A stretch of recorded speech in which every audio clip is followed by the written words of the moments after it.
I'm Dr. Jones. I'm a pediatrician and founder of Raising Risers. When I graduated from medical school, I was super ambitious. I was going to become a pediatric surgeon. And so I went to Memphis, Tennessee for my surgical residency. And in that first year of residency, I realized that there is a huge disparity in the way that Black people are treated in, the American healthcare system. There was a Black boy who was about 17 years old who came into the trauma bay.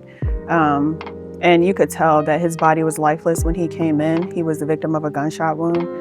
And the way that the white doctors talked about his care, knowing that they couldn't resuscitate him, but because there are a certain number of procedures that you need to complete before you can graduate a residency, they encouraged the senior resident that was working that case to perform those procedures on his body, even though they knew they couldn't revive him.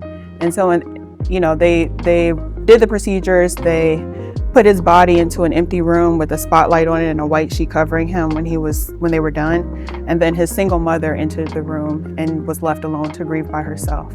Everybody else went back to work. And that was one of the moments where I first knew that I wanted to do something to empower Black children from the beginning so that they didn't end up in that circumstance, in their adolescence and young adulthood.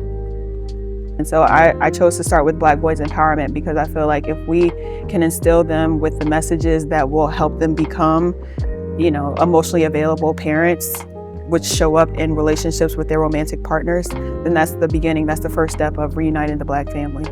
We try to do things that uplift and inspire them so that they believe that they can achieve anything and their view of themselves is not limited by what they see on media and in the news.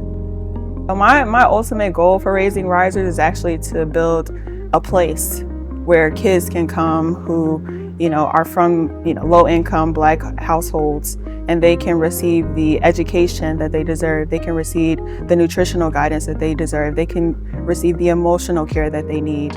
Kids spend most of their time at school, at daycare, or at an aftercare program. Why not make it a place where they come and get the cultural nourishment, so to speak, that they need to become the adults that will change and revolutionize the Black experience in this country. So in 5 years, I hope that we have a brick and mortar in Washington, D.C., and we can start with an early childhood education center that services kids from infancy up until they enter elementary school, and then grow from there, serving kids through elementary school, middle school, and adolescence.